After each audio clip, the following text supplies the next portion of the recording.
Chegou a hora do descanso obrigatório. Buenos días, buenas tardes, buenas noches. Bienvenidos a Descanso Obligatorio, el mejor podcast del mundo sobre enduro ecuestre. Hoy, directamente de Soca, Uruguay, estoy con Pío Olajuaga, o Pío Padre. Bienvenido, Pío. ¿Qué tal, André? Qué gusto saludarte. Un saludo para ti, para toda la audiencia de tu programa. Un saludo a ustedes y la felicitación por estar haciendo este programa tan brillante que está permanentemente aportando cosas al enduro internacional. Gracias. Zé Carlos no está aquí hoy, está veniendo, está entre Porto Alegre y Uruguay, pero para los próximos estar acá. Bueno, normalmente empezamos preguntando cómo la persona conoció el enduro ecuestre, pero en tu caso creo que es un poco contrario, porque tú ya hacías enduro antes del enduro existir, ¿no? Sí, yo nací en el campo.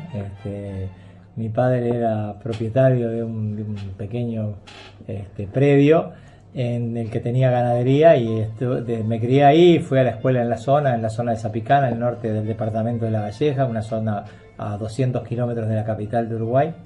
Y ahí empecé mi contacto con los caballos.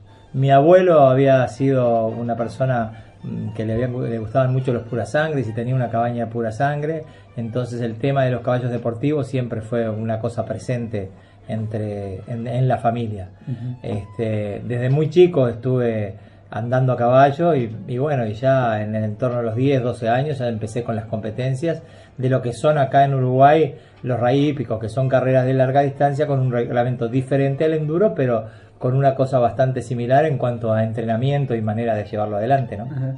Estas carreras ya existían mucho antes del enduro ecuestre en el mundo, ¿no? Hay carreras de rally que tienen 100 años, ¿no? Sí, claro, evidentemente. Acá en Uruguay son muy antiguas.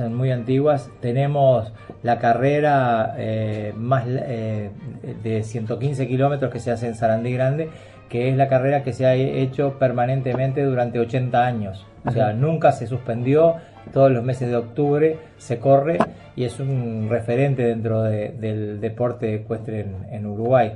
Y así permanentemente de los diferentes pueblos. Fíjate que el calendario de rally hoy tiene más de 60 pruebas en el año. Uh-huh. Y es la fiesta de los pueblos chicos del interior de Uruguay.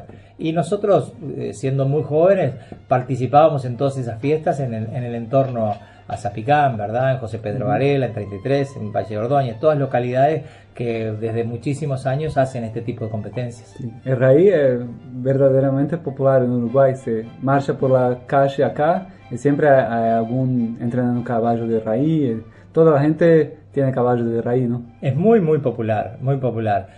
Fíjate que acá hay pruebas que se corren absolutamente todos los domingos. Son tantas las pruebas que tienen en el calendario que a veces tienen que fijar determinada distancia entre pueblo y pueblo y hacerla. Cuando un pueblo y otro tienen 150 kilómetros de diferencia, pueden hacer una prueba el mismo día. Uh-huh. Y todas las pruebas tienen 40, 50 caballos, o sea, sí, que es un grupo muy importante. Y en las carreteras siempre estás viendo un parejero. Y en los pueblos de las zonas raidistas, tú llegas al pueblo y ves los caballos casi que como ves bicicletas o motos, ¿no? La gente tranqueando los caballos, paseándolos, haciéndoles horas. Uh-huh. O sea, lo que todos sabemos de estos deportes, que el entrenamiento prolongado en el tiempo es muy bueno y la gente lo lleva adelante mucho. Hay enormes referentes de entrenadores, de gente que lo ha hecho muy bien. Además, lo que tiene el rally es que lo corre absoluta todo el mundo. Si bien hay gente que tiene un buen poder económico para hacerlo, hay gente muy humilde que tiene su caballito y compite y lo hace. Le gusta hacerlo y hay muchos empleados rurales que trabajan en su caballo en los establecimientos rurales y de esa manera le van dando de comer, le van dando entrenamiento y salen a competir, porque todo el mundo se lo toma como una fiesta. El rally es realmente una fiesta, no solamente la competencia en sí, sino toda la fiesta social que se organiza en su entorno. Si todo el mundo se junta, la noche anterior beben y hacen Exacto. Apuestas, beben, bailan. Generalmente los bailes más importantes que hay en esas poblaciones son justamente con el raí. Termina el raí y la gente ya está pensando en el que va a venir el año anterior, haciendo sus apuestas. No solamente es importante ganar la carrera, sino si gana uno que no es de la zona, ser el mejor del pueblo, el que ganó de todos los caballos que hay en el pueblo, ser el mejor. Todas esas cosas se le da trascendencia y es muy importante. Sí. ¿Fuiste 4 veces campeón uruguayo de raí? Sí, 4 veces campeón uruguayo. Qué bueno. Sí. Felicitaciones. Sí, hace muchos años, ¿no? Fue por allá entre el año 83 y 87, en esas épocas. Bueno, por supuesto en aquella época era joven, y trabajaba en un establecimiento rural de un señor que tenía mucho campo y tenía muchas posibilidades de entrenar caballos. Ese señor también me daba posibilidades de que pudiera ir los fines de semana a competir, y andaba por muchas partes de Uruguay. Tuve la suerte de conocer gran parte del Uruguay con los caballos y de tener, bueno, cuando uno anda en buena racha, de tener éxitos en pueblos que fueron muy cercanos a mí y muy amigos, ¿no? Qué bueno. Un día llegó alguien con un deporte internacional que era como raí, pero con otro nombre. Exacto. Por allá por el año 2002, en el año 98 vino una invitación de Emiratos Árabes a Uruguay, diciendo que se invitaba a que fueran a correr una carrera de 160 kilómetros. En Uruguay, quien tiene el contacto con la Federación Internacional es FUDE, que es realmente, y sobre todo en esa época, la que manejaba el deporte del salto, la equitación. Y la invitación vino a ellos, porque eran los representantes de FEI. Y se trasladó a medias a la gente de Raid, o sea, se puso una cuota, habían 3 o 4 invitaciones y dijeron, bueno, la mitad que vayan de raidistas y la mitad que vayan de gente de FUDE, que no sabía nada del tema, eran de caballos de saltar, ¿verdad? Y ahí fueron unos caballos uruguayos, y uno de los pocos muchachos que realmente era competitivo acá en Uruguay, que tenía caballos, trabajaba para otras personas, pero era de buena cabeza. Cuando volvió, él fue con un caballo muy limitado y llegó en el puesto 56, creo, algo así. Cuando volvió dijo que era una cosa posible para los caballos uruguayos, que él era consciente que su caballo no era el mejor y que no estaba en muy buenas condiciones y que sin embargo había logrado terminar la competencia. Pero había corrido para terminarla, no había salido a correr la carrera adelante ni cosa por el estilo, fue a cumplir el recorrido y lo hizo. Y a todos los que lo supimos escuchar en aquel momento nos quedó prendido eso. Posteriormente, en el año 2000, se hizo una clasificatoria para concurrir a Francia. Y la gente que había clasificado quedó esperando un apoyo estatal, que el gobierno le iba a dar un apoyo y que bueno, el apoyo nunca llegó y la selección que se había armado no fue. Se venía el 2002, Jerez de la Frontera. Y en el campo de Zapicán, un día apareció a visitarme un amigo, el ingeniero Enrique Baliño, un amigo que había trabajado muchos años en IBM en Estados Unidos y que habíamos hecho el liceo juntos y él iba siempre de vacaciones a casa. Y empezamos a hablar de los caballos de raí, también había estado en los raí conmigo cuando era muy joven. Empezamos a hablar de los caballos de raí, le conté lo que había el enduro en el mundo, que se estaban haciendo invitaciones, que había mundiales, y es una persona muy bondadosa y de mucha iniciativa. Y se interiorizó por medio de internet de qué era lo que iba a pasar, y un día me llamó y me dijo que había sacado los pasajes para que nos fuéramos a España a ver dónde iba a ser el mundial y cómo iban a ser las cosas del mundial. Yo estaba muy sorprendido de eso, pero allá fuimos, vimos el lugar, vimos el tryout, vimos cómo se corría, y la verdad que quedamos entusiasmados de que podíamos hacer algo. Y cuando volvimos acá me presenté a la Federación Uruguaya y dije que yo quería competir, que yo quería ir y que quería que me dieran la autorización, que quería hacer las clasificaciones. Y como todas las cosas que se mueven, hubo mucha gente que se sumó y se armó una selección uruguaya y fuimos a dar a Jerez de la Frontera. Hicimos todo mal, la verdad. Cuando fuimos, hicimos todo mal. Fuimos demasiado tiempo antes, tratando de hacer bien. Como todo, la primera vez. Exactamente. No evaluamos determinadas cosas. Fuimos a correr en un lugar que nos decían que era imposible que en septiembre lloviera, que seguramente había una seca brutal. Llovieron 150 milímetros, los caballos nuestros estaban gordos. Así todos los 2 caballos que nosotros habíamos llevado clasificaron los 2. En el puesto 37 y 38, montados por Juan Miguel, mi hijo, y por Pedro Sosa. Y ahí quedamos con un contacto. Nosotros quedamos con un sabor a poco con esa carrera. Y el resto de los otros 4 caballos de Uruguay, la gente se achicó un poco, no pudieron clasificar. Decidieron que iban a dejar los caballos con algún amigo en España, que iban a vender sus caballos para que hicieran polo o cualquier otra cosa.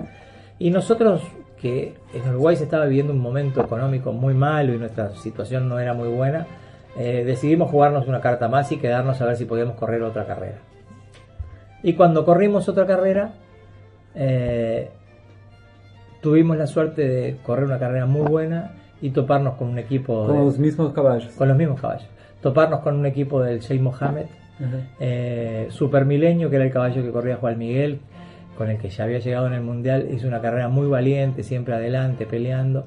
En la 4ª etapa tuvo la mala suerte que rodó y se lastimó mucho, pero así todo terminó la carrera. Y cuando llegó fue de los primeros caballos que recuperó. Era un día muy difícil, de los caballos primeros que recuperó. Y al poco rato que estábamos ahí vino un emisario del Sheikh Mohammed a interesarse por el caballo, a comprarnos el caballo. Y bueno, salió el negocio, nos compraron el caballo y a partir de ahí quedamos relacionados bastante con el mundo del enduro, porque después tuvimos que entregar el caballo. Se dio una circunstancia especial en la que la persona que nos compró el caballo era Jaume Punti, que lo invitó a Juan Miguel que se fuera con él a Emiratos Árabes. Juan Miguel hizo unas cuantas temporadas allá y entonces hemos quedado relacionados al enduro. Y hoy el enduro, que lo empezamos por la base del raíz como un deporte, como una cosa, se ha transformado en un modo de vida y en el negocio familiar, ¿no? Sí, claro. En esta época el enduro en el mundo se corría 16, 18 por hora, y acá en Uruguay los raíz se corría 27. Sí. Acá estaba mucho más avanzado que el mundo. Mucho más avanzado que el mundo, sin duda ninguna. Nosotros fuimos a Emiratos en el caballo que vendimos en principios de... Nosotros fuimos Juan Miguel se fue en diciembre del 2002 para Emiratos. Y a mí me invitaron para que fuera con una carrera con Pedro Sosa en marzo del 2003. Fuimos a la carrera y estuvimos viendo allá. Y le dijimos a Yuma Punti, que era el que nos había invitado, Yuma, pero no puede ser que acá estén corriendo a 20 o menos de 20, 120 kilómetros, cuando Uruguay se corre a 26. Ustedes compran los mejores caballos, tienen la mejor tecnología, se supone que tienen los mejores entrenadores y jinetes del mundo. Esto debería ser de otra manera. Y ellos decían que no podía ser, que hacía calor, que esto, bueno, muchos peros ponían. Y en ese momento yo vi a una persona que estaba corriendo allá que se llamaba Berna. Pregunté, un hombre que salía muy fuerte, salía 25, 26. Y esas carreras que yo vi ahí se quedó en la 3ª etapa, por ahí. Y todo el mundo decía, no, Berna es loco. Y yo decía, este lo va a lograr, porque esto, lo que él está intentando es posible. Y el tiempo mostró que Berna lo logró y que Benalrí fue un crack, ¿no? Sin duda ninguna. Entonces, en esas conversaciones con Yuma, nosotros llevábamos unos videos de Raí, que ya de los primeros videos que había acá en Uruguay, llevamos y los mostramos. Y un amigo de Yuma, un español, una persona muy pintoresca, conversaba con Yuma y miraba los videos. Al otro día, desayunando, Yuma me dice, mira, Pío, me dijo fulano de tal, que era su amigo, que lo que tú me estás diciendo es mentira, que ustedes deben de hacer esos promedios porque siempre corren en bajada. Yo le digo, bueno, Yuma, están los videos para verlos, fíjate que del mismo lugar que largamos volvemos a llegar, así que siempre es imposible que siempre vayamos en bajada. En algún momento hay que hacer una subida. Dijo, sí, tenés razón. Pero eso muestra lo que ellos estaban viendo, una cosa que les resultaba increíble y buscaban una excusa rarísima, ¿verdad? Con tal de justificar aquello.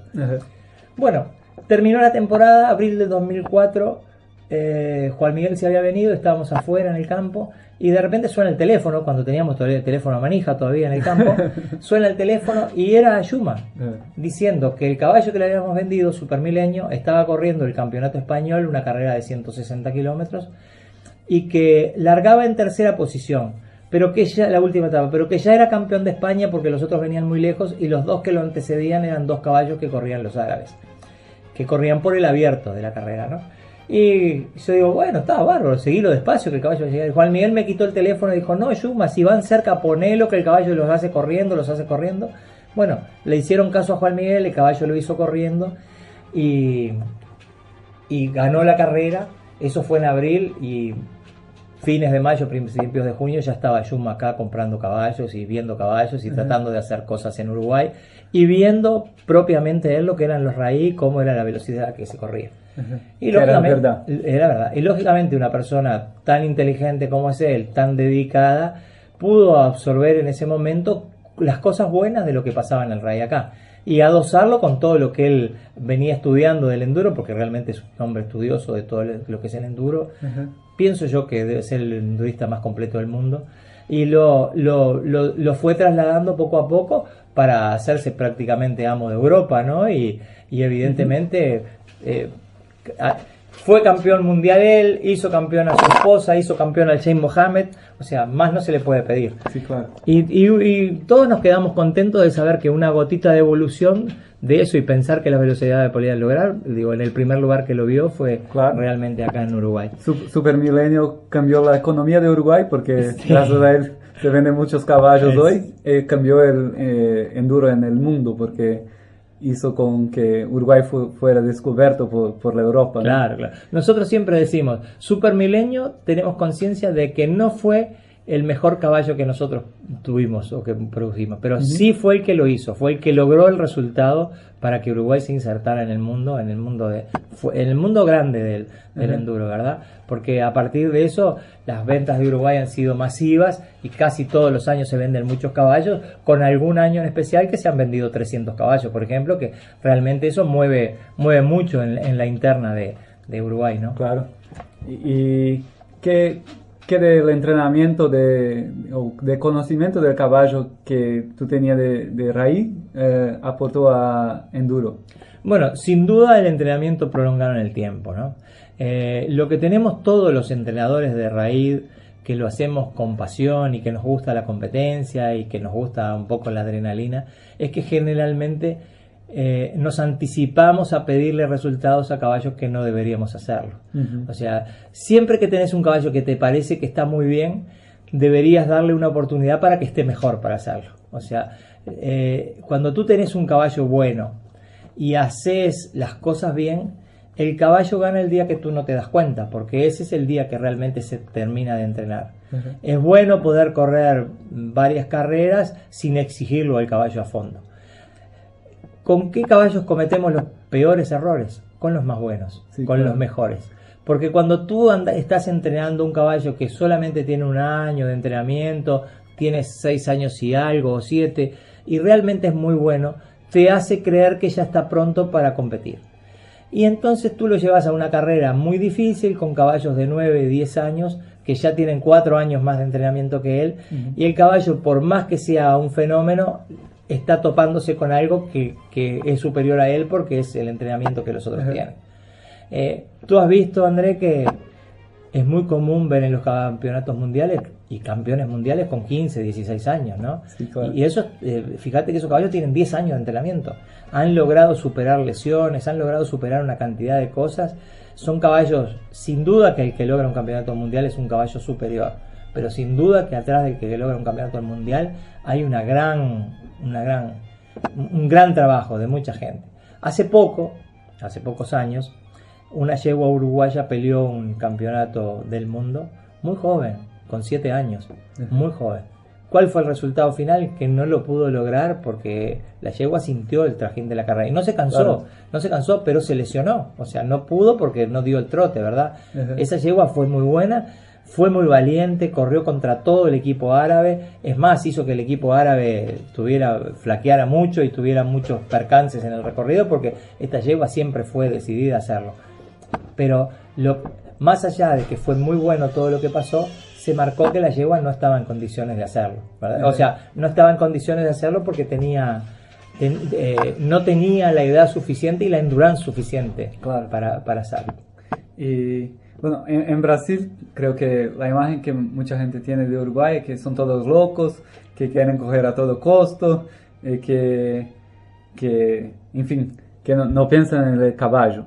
Pero estando acá, comprende que las cosas son un poco más complicadas que eso, que el uruguayo es un pueblo lutador, está siempre intentando superar sus dificultades porque se ve como un país chico, con pocos recursos, pero que no acepta la derrota por eso, entonces que tiene que se desdoblar para lograr. Como un uruguayo ve su pueblo, ¿cómo explicaría para un brasileño? Imagínate que nosotros, una de las primeras cosas que podemos hacer a nivel internacional es correr los Panamericanos. O sea, a la gente en Uruguay le cuesta mucho salir. No hay gente de muchos recursos como para que pueda bancarse viajes al Mundial de Francia, por ejemplo, o mismo a Emiratos, salvo que en Emiratos nos inviten. Entonces, la gente trata de hacer lo posible. ¿Qué es lo posible? Correr los Panamericanos. ¿Contra quién tenemos que correr los Panamericanos? Contra Argentina y Brasil. Claro. O sea, Argentina y Brasil, que son nuestros hermanos grandes, mayores, en los que hemos luchado eternamente por ganarles al fútbol, por esto, por lo otro, pero sabiendo que partimos de una inferioridad poblacional. O sea, estamos luchando 3 millones contra 40 o todos los millones que tienen Brasil y Argentina, ¿verdad? Entonces eso nos lleva a pensar cada cosa como una gran empresa. O sea, sabemos que para hacerlo tenemos que superarnos. Es como David contra Goliat, no hay vuelta. O lo haces, o lo intentás, o no va a salir. Claro. Y la gran base que tenemos es la historia de raíz que tenemos atrás. Claro. O sea, la competencia interna que tenemos acá. El conocimiento. El conocimiento de todo ha sido para muchos de los raidistas que han pasado al enduro, la verdad que ha sido más fácil competir a nivel internacional que en la interna. En la interna siempre sabes que hay 3 o 4 hay como otro uruguayo que están dispuestos a ganar. Y después hay algo que nos hace creer que lo podemos lograr y nos lleva a no hacer planteamientos especulativos. Y como no hacemos planteamientos especulativos, yo creo que llega un momento de la carrera que hasta logramos desmoralizar a nuestros contrarios, que dicen, no, ahora ya van muy adelante, ¿para qué voy a probar? Voy a tratar de clasificar, lograr... Y nunca sale alguien de Uruguay, jamás sale alguien de Uruguay una carrera pensando que puede ganar una medalla de bronce. Todos los que salen piensan que van a ganar una medalla de oro. Y si les viene la de bronce después, bueno, se quedan muy contentos de haber ganado la de bronce. Claro. Pero el objetivo es la medalla de oro. Sí. Y eso no lo impusimos nosotros, eso es una cosa natural. Desde las primeras veces que estuvimos en la selección, la gente pensó así. Hay gente que se condiciona con sus propias limitaciones. Yo me acuerdo que una vez fuimos al Panamericano Argentina y bueno, era la primera salida de Uruguay y nadie creía que lo podíamos hacer. Y estábamos muy convencidos que los juveniles lo harían, porque los juveniles desde muy jóvenes compiten muy fuerte en Uruguay. Entonces teníamos esperanza de que eso podía ser un plus.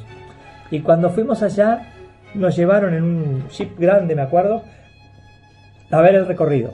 Y vi una señora muy buena gente, que era jefa de equipo de Argentina, marcaba todas las limitaciones y todas las problemáticas, decía, tengan cuidado acá que es muy riesgoso, acá hay que ir muy despacito y acá hay que ir muy despacito, y siempre la consideración era la misma. Entonces yo dije a los chicos, bueno, en la primera etapa vamos a salir muy muy fuerte. Y dice, sí, pero Pío, ¿se acuerda? Usted no importa, vamos a salir de noche, nadie tiene que verlos, todo el mundo tiene que salir fuerte. Bueno, cuando los caballos salieron de la arena y se agarraron por donde los podíamos esperar en el primer control, los caballos iban realmente muy decididos adelante y fue una muy buena carrera. Tú competiste, te tenés que acordar seguramente de esa carrera. De Pinamar. De Pinamar, sí. ¿Verdad? Fue una carrera realmente muy bonita, muy buena. Sí. Y el equipo brasileño tuvo un rendimiento espectacular ese día. Sí, ¿Eh? pero ganó un uruguayo. Bueno, esa era la idea. Pero sacamos una foto bonita. Claro. Después, cuando nos tocó correr el Mundial en Argentina, también un poco lo mismo. Nosotros entrenábamos acá en Uruguay el equipo de Emiratos Árabes. Y siempre decíamos, Yuma era el representante de Sheikh Mohammed acá, y traía a los chicos de Sheikh Mohammed a correr y todo eso. Y nosotros siempre decíamos, bueno, te vamos a ganar en la primera etapa. En la primera etapa ya está. Y Yuma se reía. Y decía, no puede ser. Porque nosotros hemos comprado los mejores caballos y todo. Bueno, y fue así. Realmente los chicos salieron muy, muy decididos. Me acuerdo que hicieron 23 la primera etapa y la gente decía, son todos locos, qué disparate, ¿cómo van a hacer? Pero claro, hicieron 23, pero los caballos sabían lo que estaban haciendo. Y llevaban 40 kilos en el lomo los caballos. Los caballos eran todos chicos muy jovencitos, muy livianos, y entonces corría. Mirá vos, hoy lo ves al Nacho Hospitaleche, que es un señor prácticamente, debe pesar 80 kilos. ¿Te acordás de aquel niño rubio, tapado de pelos, que corría como un loco? Bueno, en todos esos años, ¿qué caballo te marcó? He tenido mucha suerte de muy buenos caballos. Los primeros caballos con los que gané en Rey Hípico fueron muy, muy importantes para mí. Algún cuadro ves por ahí. Rafaela, cuando ganó en Santa Clara de Olimar, la segunda prueba más antigua de Uruguay, señera en la tradición. Es como para un jugador de fútbol puede jugar en el Estadio Centenario o en Brasil en Maracaná. Era un lugar emblemático para mí. Corría con una yegua que la gente no acreditaba mucho de ella. De todos los caballos era la que valía menos en el juego de remates. Y se dio una carrera muy difícil, y el tiempo muy malo. Muchos caballos tuvieron problemas con la humedad y con la tormenta que hubo. Y ella era una yegua muy campera, y gané esa carrera con ella, y esa yegua me quedó muy, muy marcada. Después, en esas mismas temporadas, Junquito, otro caballo muy noble, que corrí también con él. Después, más adelante, la Salaca, con la primera yegua que anduve a 30 por hora. Era una yegua que corrí 90 kilómetros con ella, hizo 3 horas 3 minutos para hacer 90 kilómetros. Fue muy buena. Y después, ya cuando yo ya no corría, que ya los corretajes los hizo Juan Miguel, el Pinocho, que fue un crack a toda prueba, un caballo que tuvo por mucho tiempo el récord nacional de los 90 kilómetros con 31 kilómetros 200 en la hora. Fue un caballo espectacular. En 2 etapas. Es decir, en 2 etapas. Era nacido para correr. Sí, hay caballos que nacieron para eso. Exactamente. Tenía un corazón espectacular.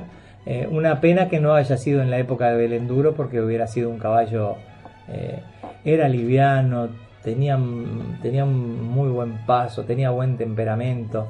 Era un caballo tranquilo pero serio, le gustaba pelear, no le gustaba que ningún caballo se le ponga al costado. La verdad que era un caballo muy... Quizá debe de haber sido de lo mejor que tuvimos. Más allá de que a todas las pruebas de raíz largo las acompaña una competencia de 15 o 20 kilómetros que se hace en la tarde del raíz.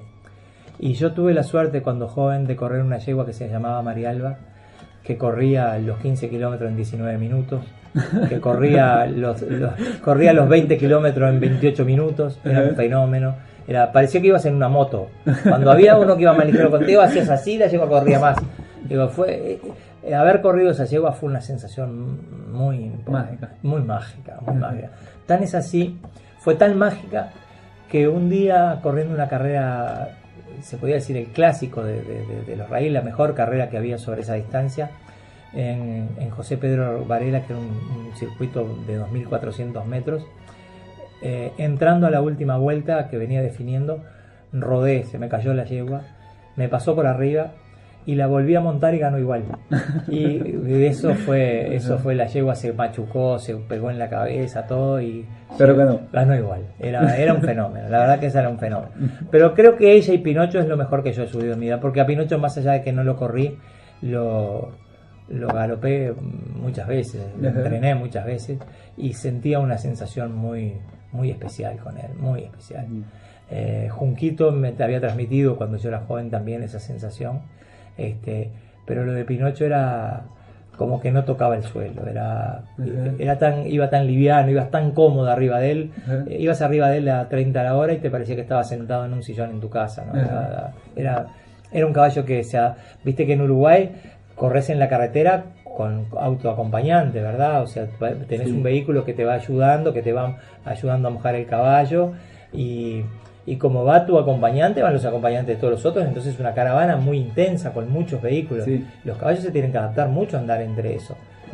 Van por la banquina, pero muchas veces tienen que ir al medio de la carretera, sobre el bitumen, y estos caballos se adaptaban muy bien, hacían todo bien, todo bien. Era fácil ser entrenador con ellos. Y bueno, creo que además de los caballos, es una persona muy sabia, tiene una visión muy inteligente sobre la gente, sobre la vida. Quería saber cómo ves el enduro hoy, que todos quieren la plata de los árabes, todos quieren trabajar para ellos, pero al mismo tiempo todos los critican por las trampas, por las muertes de los caballos. Me parece que la gente quiere la parte buena, pero no quiere la parte mala. Mira, yo me considero un deportista, fui un deportista al mejor nivel que se podía hacer en mi país. Las veces que me tocó salir defendiendo a Uruguay, no como jinete porque ya no estaba en edad, pero sí como entrenador de la selección uruguaya, o cuando me tocó estar en algún equipo de Emiratos, de España, estuve siempre dando todo lo mejor de mí y tratando de aportar lo mejor. Soy un enamorado de lo que es Emiratos Árabes, a mí me encanta Emiratos Árabes. Y cuando voy al baile de Emiratos Árabes, y bailo al son del que toca la música. Y sé que desde el momento que piso Emiratos Árabes, sé que la música la toca el Sheikh Mohammed o el Sheikh Mansur en Abu Dhabi, y sé que esas son las reglas. Yo me quedo muy contento cuando me invitan y cuando voy, me quedo muy contento cuando me puedo pagar el pasaje y estar una estadía allá. Estuve muchísimas veces acompañando a Juan Miguel, compartí muchas carreras, y sé que muchas de esas cosas que se hablan son ciertas, sin duda que son ciertas, pero creo que el Emiratos Árabes es la gran locomotora que ha desarrollado el enduro en el mundo. Creo que ellos han hecho posible que el enduro sea el mejor deporte hípico de la actualidad.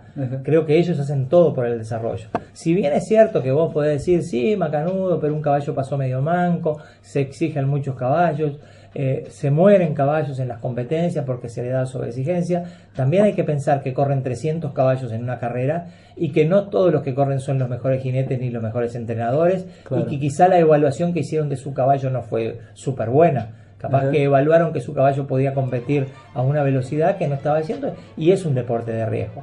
Ahora, es un deporte de riesgo en Emiratos a 27, 28, 30. Es un deporte de riesgo en Uruguay, en los raíz, y es un deporte de riesgo en cualquier parte del mundo. Aún en Brasil sigan corriendo a 20 o a 22 o a despacio. En todos lados. Cada vez más. Cada vez más.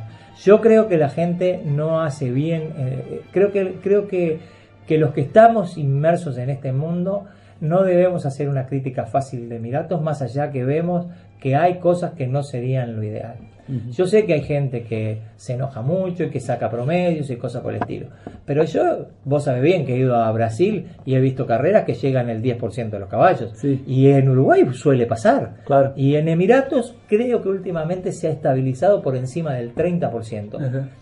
Y con una historia de 80 y pico de años de raíz en Uruguay, yo te digo que en pruebas de resistencia un 33, un 34% como resultado de llegada no está mal, no está mal, es casi normal, porque no se puede pensar que todos los caballos que van a correr están en condiciones de hacerlo. Todos llevan el sueño de su propietario, de su dueño, de que tiene ganas de que el caballo lo haga, pero las ganas del propietario no son las condiciones del caballo. El caballo lo logra en el tiempo, la persona quiere que el caballo esté pronto y a veces no lo está, y se excede. En Emiratos suele pasar cuando hay las carreras que son un festejo para ellos, la carrera del Sheikh Mohammed, la carrera del Sheikh Hamdan, la carrera del Sheikh Mansur. La gente quiere participar en esa fiesta y a veces no se está de la mejor manera, ¿verdad? Claro. Bueno, ahora nuestra última etapa son las preguntas que siempre hacemos, la misma pregunta para todos. ¿Qué tú haces en tu descanso, en tu vida? Yo cuando descanso estoy mirando los caballos. Mira, hace unos años que con Adriana, mi señora, todos los años hacemos algún viaje. Y todos los años nos tomamos algún 15 días de playa, aparte de algún viaje que hacemos a alguna parte del mundo, yo qué sé, al norte de España, a Praga y Budapest, una cosa así, algún viaje de esos nos gusta hacer, pero los días que descanso estando en Uruguay estoy mirando los caballos a ver cómo lo hacen y llamándole la atención a alguien que está haciendo algo mal, cuando le ponen el agua o la comida. Yo soy muy obsesivo con el tema de los caballos, me gustan mucho los detalles. Hay que ser. Creo que los detalles hacen mucho. Creo que la suma de los pequeños detalles que lleva el tiempo de entrenamiento de un caballo hace que un caballo sea muy bueno y que pueda Los detalles, el fato de estar atento a los detalles también. Exacto. Estar atento a los detalles es fundamental. Hay que tener dedicación a ellos. Por eso, los que nos gusta esto, llevamos una ventaja enorme. Porque tenemos un horario de trabajo que compartimos con todo el personal que trabaja. Pero después que todo el mundo se va, nosotros seguimos viendo y observando cosas y mirando y por qué, dónde duerme el caballo, cómo lo hace. Ahora tengo un chiche nuevo porque tengo cámaras en los galpones, entonces veo las horas que los caballos duermen, cuáles se pelean con otros, como es muy placentero mirar en la cámara 8 caballos en un mismo galpón, todos tendidos a lo largo, tranquilos, ver en el horario que se paran y vuelven a comer otro poco. Los detalles, a mí me apasionan los detalles, la verdad que sí. Al fondo del podcast colocamos una música. El entrevistado siempre elige el grupo, el tipo de música. ¿Qué querés que coloquemos? Poné algo clásico. Yo no soy uruguayo. Yo no soy mucho la música, mucho, pero me gusta un poco el folclore uruguayo y me gusta un poco la música clásica, me gusta un poco también. Y además me parece que es buena para los caballos la música clásica. Me parece que si uno le pone ahí en la caballeriza, yo a veces le pongo una radio fuerte ahí, los caballos como que se quedan más tranquilos. Sí, les viene muy bien. ¿Quién quería que entrevistásemos el próximo entrevistado? Bueno, si lo vas a hacer en Uruguay tenés muchas personas para hacerlo, ¿verdad? Podemos intentar este final de semana, si no la próxima vez. Sería muy bueno que entrevistaras, por ejemplo, a Juan Miguel, que es un vaso comunicante conmigo, claro. El que me ha tenido que tolerar por tantos años, que tiene una gran experiencia en Emiratos y tiene una visión diferente también del tema. Acá tenés un entrenador que seguramente lo vas a encontrar en la carrera, que es Jorge Gadea, que es muy bueno, es una persona realmente muy capaz. Si te fueras a San Indy Grande tendrías al Maco Moyá, que es otro entrenador señero en esto, ¿verdad? Hay mucha gente para hacerlo acá en Uruguay. Tenés a Pedro Sosa, que lo ha hecho desde abajo, ¿verdad? Que ha sido desde abajo, ha ido llevando todo esto adelante. Ni se lo soñaba de repente Pedro en un momento a lo que podíamos salir y lograr, y realmente se ha transformado en un referente en el hipismo. Tenés a Fernanda Villar, que ha hecho cosas maravillosas en el Uruguay. Hay una cantidad de gente en Uruguay. Vamos a hacer una temporada de entrevistas acá. Deberían hacer. Vamos. Además me gustaría, voy a tener el gusto de que ahora el fin de semana Cayo nos corra el caballo y voy a ver si también cambia un poco de ideas con su papá, que a veces tenemos alguna idea encontrada. Sí, pero a él le gusta. El periodista. Está famoso. Sí, está famoso y a veces se pone en las redes y pone cosas en las redes que quiere que uno le conteste. Sí, a él le gusta discutir. A él le gusta discutir un poco y bueno, y nosotros, como nosotros somos trabajadores de esto, hay determinadas licencias que no nos podemos permitir. Hay cosas que tenemos que decir, bueno, esto no es para nosotros y nos quedamos calladitos, pero no porque no tengamos la opinión. Porque sabes una cosa, nosotros somos muy conscientes de con qué música bailamos, pero sabemos que hay muchos que les gustaría bailar esa música. Lo que yo debería te preguntado y no pregunté. No, vos sos un tipo muy astuto, sabes, conoces mucho de esto. Para mí ha sido un placer todos estos años que hemos compartido juntos. Creo que lo que tenés que hacer es preguntarte cómo vas a hacer para llevar el vagón de Sudamérica empujándolo en el enduro mundial, porque Brasil tiene mucho por hacer, ustedes tienen mucho por hacer, porque son realmente las personas que están con caballos excelentes. se pueden dar el gusto de conservarlos mucho tiempo y hacer que... Tú ya sabes que hemos tenido resultados con los caballos de Lance Endurance y que sin duda están a punto de tenerlos a nivel mundial. Yo diría, cuando digo a nivel mundial, digo a primer nivel mundial, ¿verdad? Estar en la primera carrera, y vos tenés que concentrarte en eso porque es posible, tenés la posibilidad de hacerlo y eso es muy bueno. Bueno, gracias, Pío. Vamos, bueno, vamos arriba y felicitaciones en esta actividad periodística, me alegro mucho, esto mueve todo. Gracias.